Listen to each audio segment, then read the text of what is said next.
Here we go. All right. Look at it.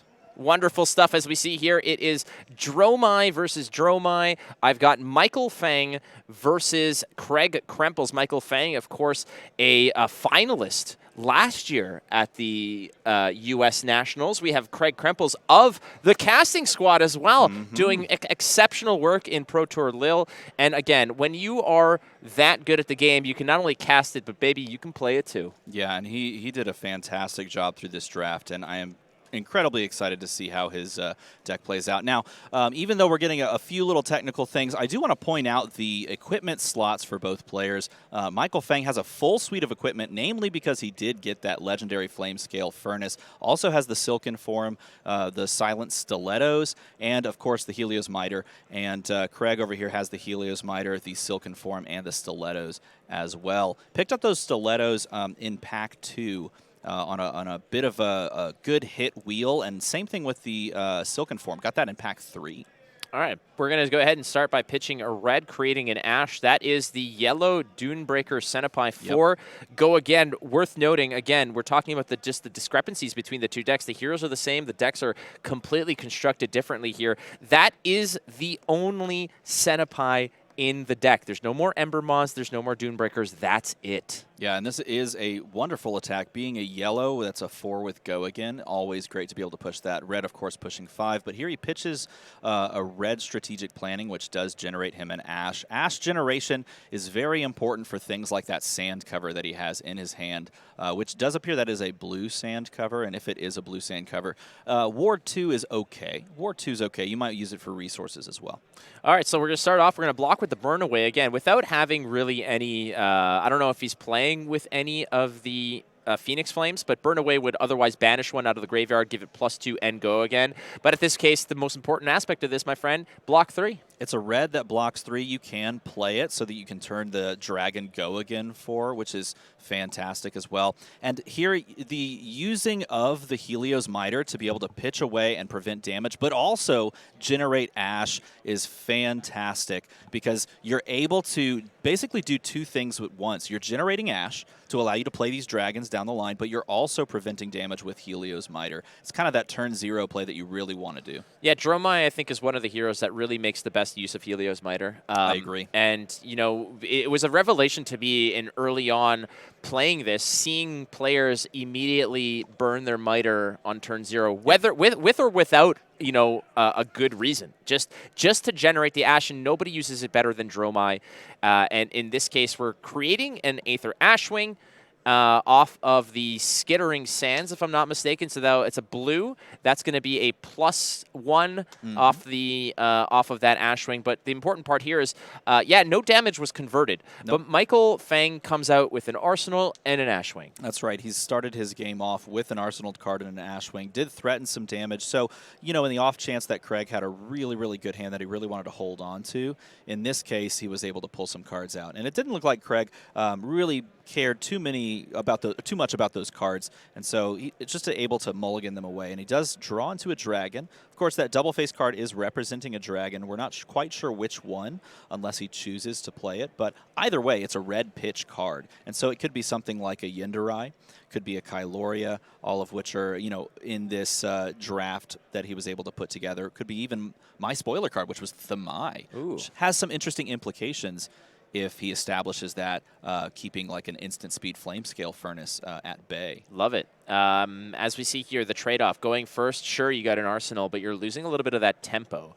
And Craig now is in the driver's seat, full grip, coming through. We're going to be pitching, I believe that's a Scar for a Scar yellow, coming through with a yellow sweeping blow, targeting the Ashwing. That's right. Now, there's no Spectra on these Ashwings, which would otherwise, in previous Illusionist-type games, would just close the combat chain. In this case, you get that go again. So the sweeping blow doing 2, cleaning up the Ashwing. I'm wondering, Armada, in this case, knowing that Michael Feng doesn't have a lot of major threats like the Ember Maws or the Dunebreakers or even that many dragons, there's probably going to be a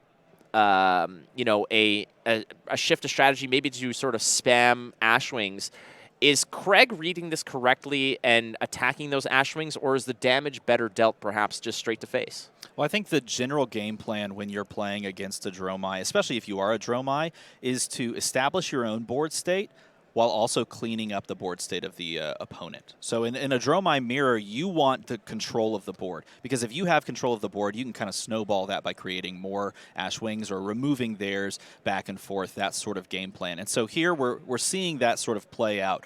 I could send 2 to your face. That would be fine. You could block that, but I think that's better spent making sure you don't have a board state and I can establish my own. And that's what we see here playing out, sending the this next Centipie for 5, I believe, with Go again as well. Brothers in Arms, yellow being blocked here. Now that does naturally block for 2. You do have the option here to pitch 1, increase the block to 4. So almost defense reaction-ish. A nice utility card, but in worst cases, you can always send it for 5, and that's not that bad, as we see here that Dunebreaker Centipie come in for 5, Go again. Nothing floating left for Craig, opting in this case to just pocket that mystery dragon that we're not sure of, and 1 leaks through. So not bad for Michael Feng. 2 cards left in hand in Arsenal, and only 1 damage done, but the Ashwing is left, to sort of as a memory. And this was a fantastic setup for the cards that he had in hand, because he pitched a red on that previous block to buff that block up by 2, like you mentioned. And in doing so, he created an Ash so that he could then follow this up with Yellow Rake the Embers and choose to create more Ashwings off of this. So again, I'm saying I'm establishing myself on the board. Are you going to remove it, or are you just going to try to go face? Rake the Embers, a wonderful card here again. Some people favor it over attacks. They like the go wide strategy, the spam strategy. Others prefer the Ember Maws, the Dune Breakers, the Dust Ups. So there's definitely different ways that you can do this. And in this case, Michael Feng, based off the deck lists that we have in front of us here, his options are fairly limited. There's not many of those haymakers as we're talking about. I think that we're going to see an Ashwing strategy. Yep, I think you are exactly correct. If you're wondering why there wasn't a follow-up Ashwing there was no red card played on that turn. It was a yellow that was played. So that Ashwing, when it attacked, did not have Go again. And understanding that, I believe Craig just said he'd take it, stay at 19, be fine, and then present his own 4-card hand worth of damage, pitching away that cool Transmogrify and pitching that blue, of course, and then coming in with Sweeping Blow for 3, creating another Ash.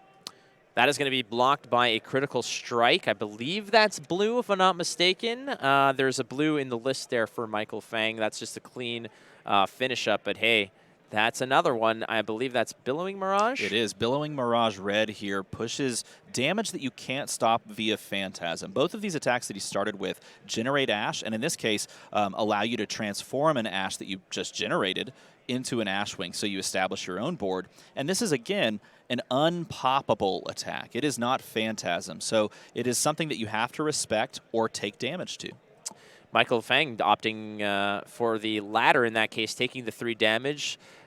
Sending that Ashwing now is Craig Krempels. As we can see, he's just targeted one of Michael Feng's Ashwings. That's right, and we're going to see that a lot. If both of these players start creating Ashwings, most of the time those Ashwings are going to trade into the other Ashwings. And here we have the play of the Dragon, and that's when we get to find out which dragon this is. Is this a Thamai, perhaps? 2-cost Thamai is what my thoughts are here. It is. Bingo, bango, there it is. All right, so that is a Thamai that has made it to the table. We're going to flip that around there, Craig. Come on, buddy. For the people with the benefit of video tuning in here, we got to see what the attack value is, which is 3. Is a 3/4, and it is a fantastically beefy dragon for the cost. Paying 2 for this and getting to consistently attack for 3, of which isn't over that break point. You know, it's not pushing 4. If this were pushing 4, this card would be incredibly powerful. But pushing 3 feels good, but then turning off like the ability to play or activate abilities during your turn at instant speed, defense reactions, things like that just can't be used. Sand cover can't be used. And the sand cover, which I believe is sitting in Michael Feng's arsenal, is now basically just stranded because he can't play it while Thamai is established on the board.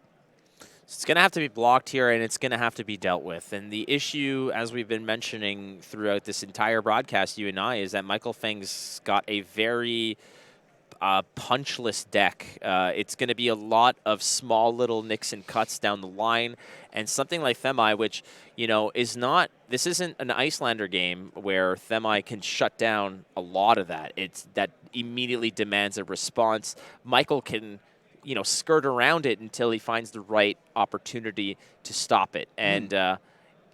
So it was not a sand cover in the arsenal. Instead, coming across with the Draconic attack, and he's representing that he's threatening that over to the Themi. This is a very smart play, removing the Themi via a red pitch and a red play on an attack, and then following it up with a yellow dust up, which does present an on-hit effect.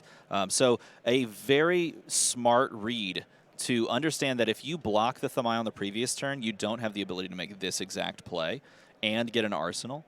And so instead of blocking, I'll take the damage, but I will remove the board completely. Dust Up is so incredible, and I can see why players like Matt Rogers favor it so much, is because in these mirrors, you just send it at one of the ashwings to close out a combat chain. Let's say it costs you nothing, and the return on it is immense. You're killing an ashwing, you're generating one of your own as well.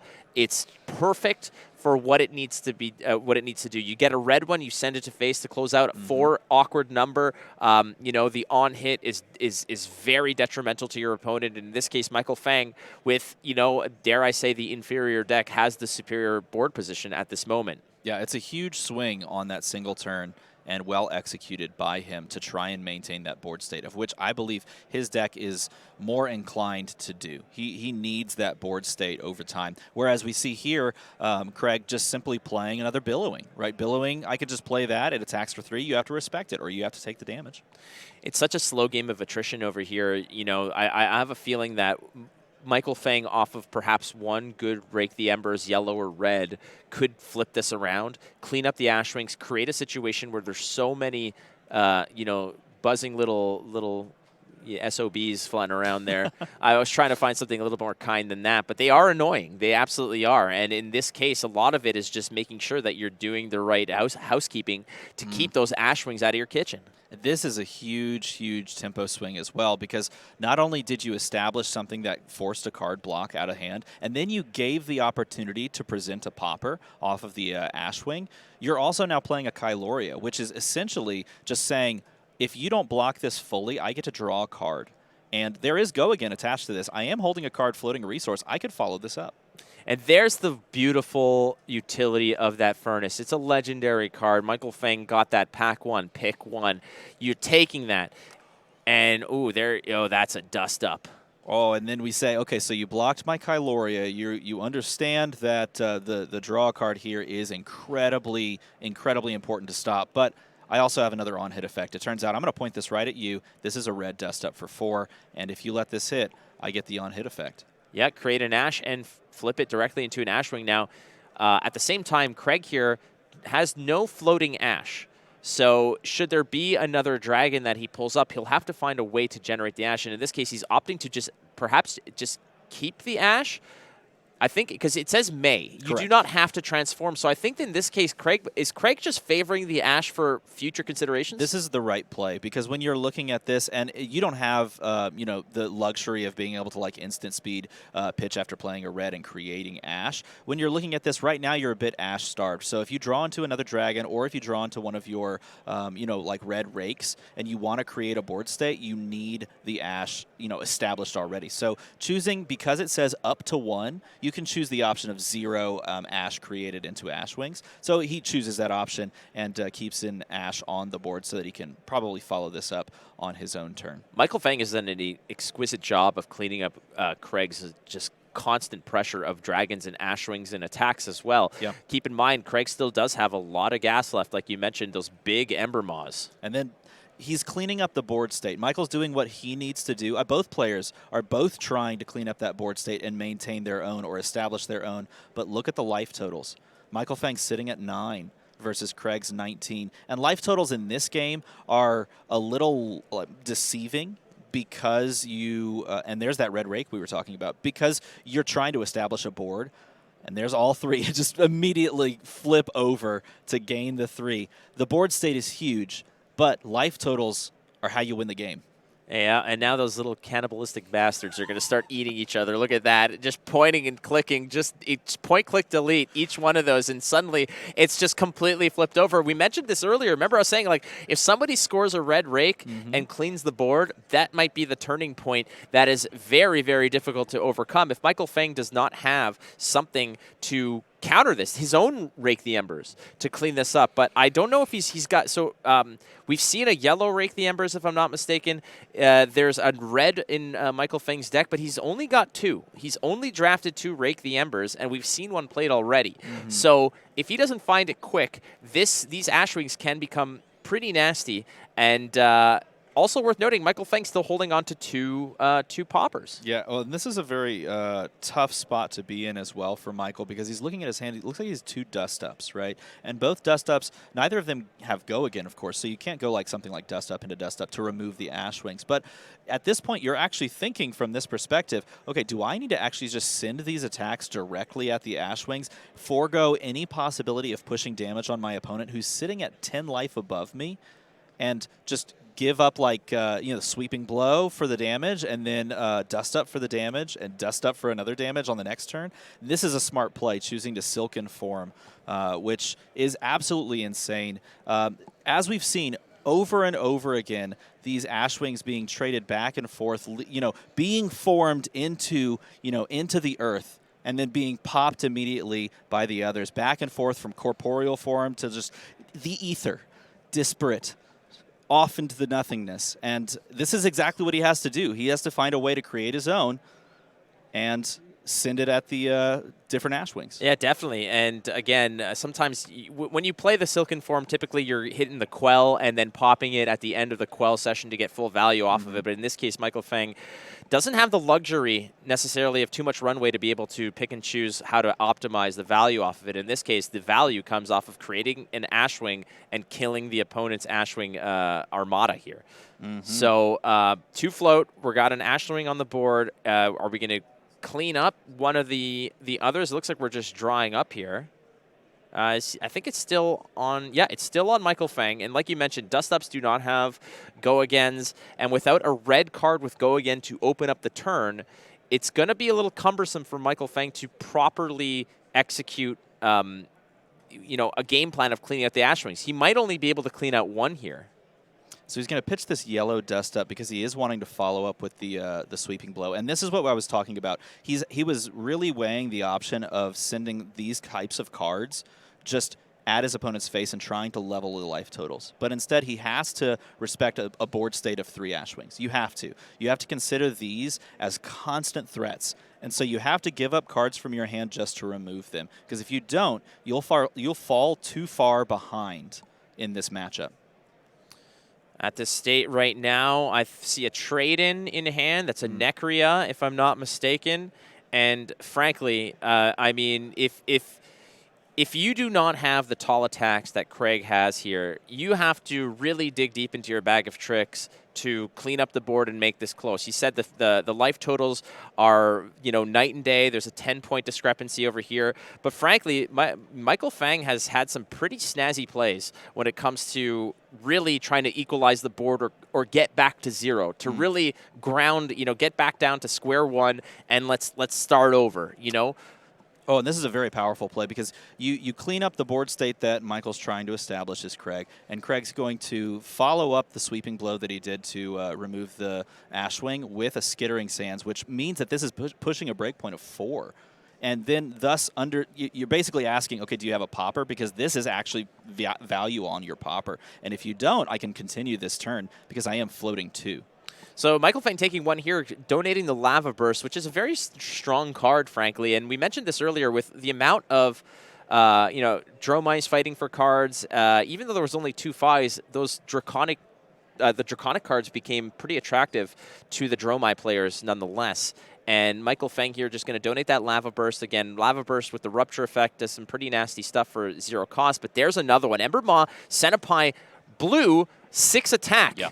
A blue for 6 is always a value pick, and this is why we saw Craig during the draft take these cards, because these are such powerful attacks. And ending a combat chain that started with a sweeping blow, an ashwing for 1 to remove an ashwing, an ashwing for 4, and then pushing 6 at the end. That is an incredibly powerful turn, and one that really pushes the turn cycle in your favor. So we're going to give up the trade in here, yellow, blocking 2. Michael Feng just wondering, where the hell is my Feindel's Fighting Spirit? Where the hell is my red flex? These are cards I need to be busting open to get the tempo back.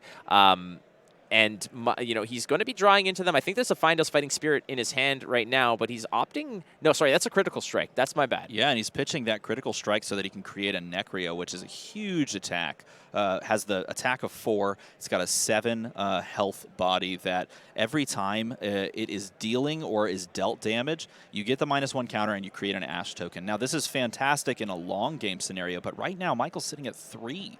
And so he needs some way to extend the game, to stretch this game out to block in very effective ways. And technically, Dromai can do that. I think right now Craig might be just evaluating his hand and says, you know what, if I can send all 4 of these, then we're just gonna sign off on this bill and not worry about it. We're gonna expense this entire turn, and I'm gonna send it coming right back as Michael Feng went ahead and with the healing balm going up to 6. Yeah. And hey, but 6 is still an Ember Maw. But that's the kind of thing that you have to do, is to give yourself a little bit of padding, give yourself a little bit of life, then find ways to block out any of these larger attacks, and then establish a board that can't be just easily removed, because that Necria is a 4/6. And that is a very powerful thing. It basically takes up an entire Ember Maw Cinnapai if Craig wants to remove that card and not give them the value of attacking on the next turn, again for 4. Yeah, Michael Feng going to Cosmo Kramer's lawyer. That would be Jackie Childs, who told him to put the balm on. Said, who told you to put the balm on? I didn't tell you to put the balm on. Why'd you put the balm on? Nobody told you to put the balm on. Puts him up to 6, too, and that does give him a little bit of life to work with. And looking at the hand on Craig's side of things, it looks like he does have a rake. He's got a sweeping blow. He's got, is that a searing touch possibly even in hand? Yep. So I'm really interested. No, it looks like it's a flex. He's got a flex in hand. So he does have the capability, maybe there, if that's a red flex, of having a popper finally. That would be very helpful. I'm not sure what color the flex is on that side over there. Nonetheless, ultimately, it is here. I got it right here. Let's take a look and just put this to rest. Oh, either way, it's not going to matter because he's pitching the flex. It looks like it was It's blue, yes. Yeah. All right, so sweeping blow red. It's going to create an Ash. It's going to deal 3 -1 and then 1 -1. That's going to basically take out the Necria with the, again, when it takes damage, it gets a -1. So essentially every damage that it's dealt is like an additional 1 on top. That's correct. And so it is going to generate 2 Ash on the back as well, and it's going to kill the Necria, which is smart. And again, we see Craig is playing a very patient game. He understands that he has a ton of powerful cards in his deck, and in doing so and understanding that, I can play for the long game because I have gas still. And that is a really, really good thing, because now I can make the choice to send these attacks at the dragon and then follow it up with just, hey, that's an Ember Maw. Yeah, that is an Ember Maw. Would you look at that? That's a big one too, buddy. Yeah, 7. Oh, is that blue or is that? It's either blue or yellow. Either way, it's representing Michael Feng's life. Yeah. This is what we call casual lethal. Casual lethal. Michael Feng, this is your life. If you have to go to the restroom, you can choose to not block in this moment. That's why we call it casual lethal. Oh, is that what it's called? That's why I call it casual lethal. Well, if it's the bathroom, we call this IBS lethal. There you go. That's right. Absolutely. You're on the run. But ultimately, red, blue, yellow, pink, green, purple, doesn't matter. It's lethal if this goes through. There's the flex in hand. Michael Feng does have the flex. The question is does he want to spend the resources to actually end this turn? Or do you just give it to, if it's blue, if it's representing 6, do we just give it 3 blocks? Do we hold on to the flex for a bigger threat down the road, perhaps? Well, I think the question you have to ask from Michael's perspective is, okay, if I try to double block, like flex, of course, you have to use it, like block with it, and then pay into it for it to actually pop. And so can I give up 2 cards? Or do I need a 3-card hand to actually play out? Because I need to pitch, I want to follow it up with something. That's really the question. It does look like he has a Phoenix Flame in hand as well, which is absolutely fascinating. He's going to pay 2 into it. This is why, because he's giving up basically his entire hand because all of his stuff was red. Right. And look at all that ash ending the turn over here. The other card in his hand, I'm trying to figure out what that is. I believe it was a red Rake the Embers, right. or a Rake of any sort. But you drop that into the arsenal, maybe try to block out on your next turn and establish another board state. But you got to be happy if you're Craig over here. That's 1 popper gone off of maybe not your most powerful Ember Maw, and it gets you another turn. And in the hand, what do we have? Another dragon in his hand. We've seen Themi already. We've seen Necria. We've actually seen Kyloria as well. So this one could be like a Yendurai. I believe he did draft a Yendurai. Yep. Necria was technically Michael Feng's. My apologies. So this one probably is that Yendurai, which I believe that was drafted earlier in his, I believe, his first pick of Pack 2, actually. There's a sand cover that's sitting there as well. So Craig right now is likely just thinking, what is the most awkward way to attack here? And I believe he's got the right idea. We're going to pitch 1, create 1. So 4 ash total. 3 of those are going to be flipped over just like that. The flop, as we call it, all ashwings. Yep, and Michael does have a Fandal's Fighting Spirit in hand, which I believe is either a yellow or a red, so it does block and then also pop. That's yellow, and he's going to just throw it out there. End this turn. And this is great for tempo gaining because there's no real way.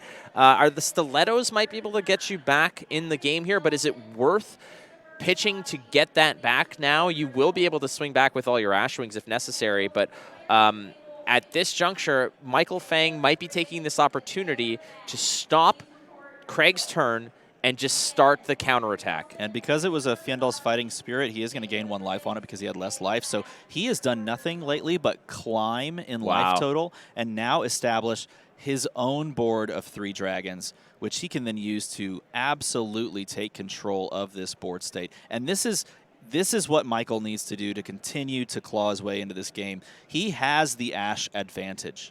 And in having that advantage, he can create Ashwings if he can find the moments far easier than Craig can. And Craig wants to close this out as quickly as possible with a 4-card hand and some giant attacks. Well, I think he just signed for that critical strike, getting 5 slammed down, if I'm not mistaken. The Ashwings, again, cannibalistic little SOBs as they are, just went ahead and gobbled up the opposing side here. There was a critical strike. I believe that ended that turn. Am I incorrect here? I believe he attacked with the critical strike there. The life totals may catch up, but we could be wrong as well. And I'm sure the judges at the table will update that accordingly.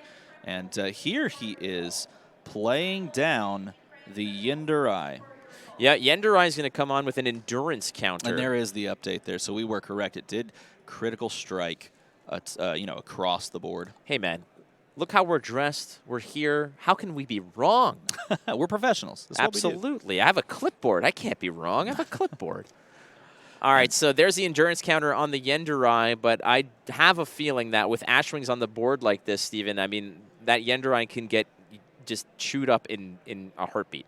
Well, so he starts off with the Cinnapai with Go again, and it is answered by an instant speed sand cover that gives one of the Ash ward 4. And again, because you're able to create so much Ash early, you can just ward 4 that, take 1, move on with your life.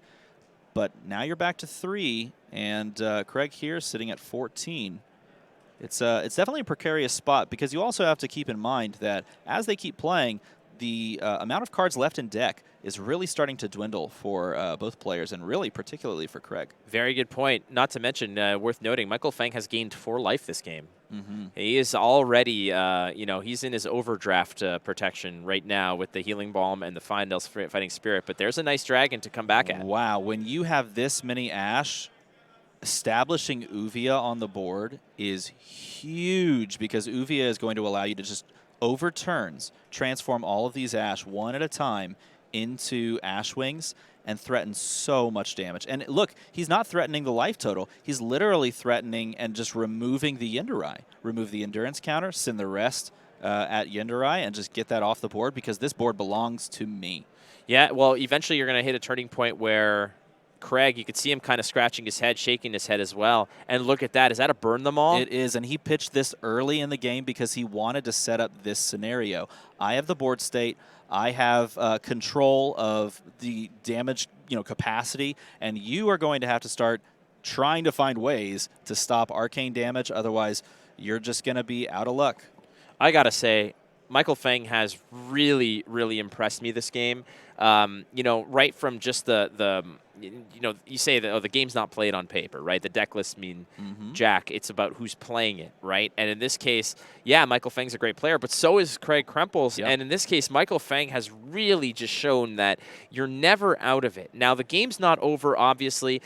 Craig still has a lot of big attacks, but Michael Feng has done an incredible job of making sure that this is within reach. The life totals, like you said, that tells a small portion of the story. This could change in a heartbeat. Yep, and you win games off life totals, but in this mirror match, the dragons matter too. Okay, the dragons matter hugely, and right now the board state is heavily in Michael's favor. And Craig had to literally transmogrify a yellow scarf or a scar just to remove that Uvia and keep any more of those Ash tokens from becoming Ashwings turn after turn. All right, we're going to throw the Brothers in Arms, pitch to increase it. It's up to that 4 defense value now, which perfectly blocks the red scar for a scar. But like you mentioned, Michael Feng has pitched his deck very adeptly. That's a red sweeping blow, and red draconic attacks are few and far between for Michael Feng, so you know that this is a valuable asset for him. But I think he's found the right time to play it. Opening with the red scar, red sweeping blow. You've already gotten 2 cards out of Craig's hand for this. Now this 3 coming through. Craig's got the deep pockets here with the life total. He can just kind of pay the bills as they come his way, as he's doing right now. But Michael Feng has this, this buzzing army of Ashwings that are going to constantly be annoying Craig over and over and over. Yeah, and Craig is going to really try to find some way to deal with these. This is what he really has to do, is find a way to deal with those and get those off the board. Michael has done a fantastic job himself of pitch stacking his deck for this second cycle. His goal was to play for the end of the game in this scenario for establishing yourself. It's very much that control Dromai that we see, and it does look like, I believe that this just straight up unfortunately goes to time, which is unfortunate because that matchup can be